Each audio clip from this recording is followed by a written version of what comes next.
So on that last example, I actually went through the process where I was going directly to them.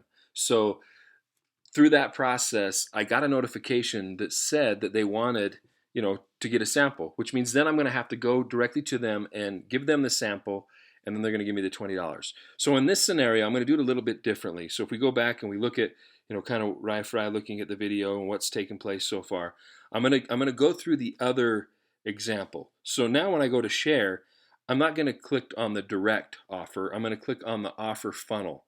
So this is a scenario now where they're going to go to your replicated website.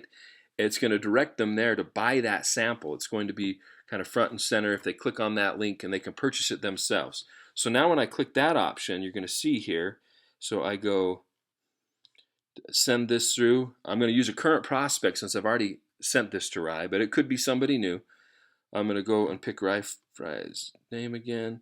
I'm going to send him the text. Now it's being sent.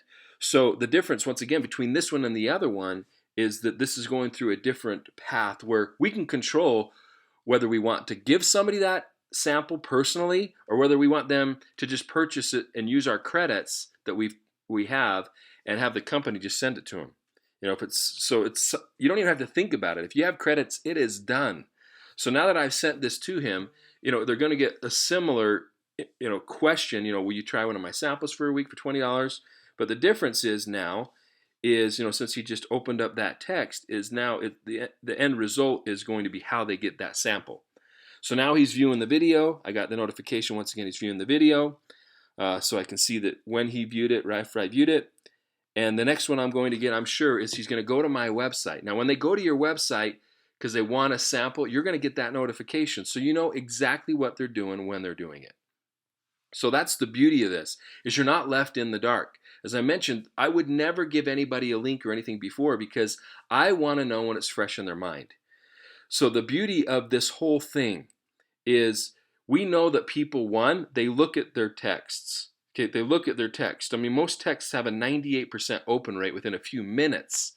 Compared to emails, guys, it's just not effective. This is how we communicate today. And then on top of that, the other thing is it's a lot more personable because they know it's coming from your number. This isn't just a blast. This has their name in it. It has your number in it. It's not a short code.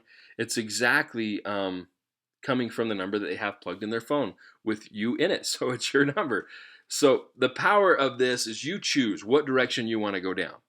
And you know what the outcome is going to be because you can direct that. Now, if you need to follow up because you haven't heard back from them, you're going to get those reminders. At the same time, you know if they've watched 30% of it or 40 or 100% of the video, so you can follow up and ask them about that.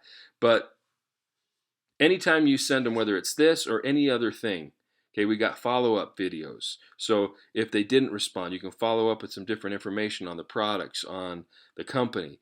And this is also going to go in their link. So any video now that I send to Fry, if I go look under my prospects, it is going to be there. So if I follow up with another video in a couple of days or in a day, follow up with some more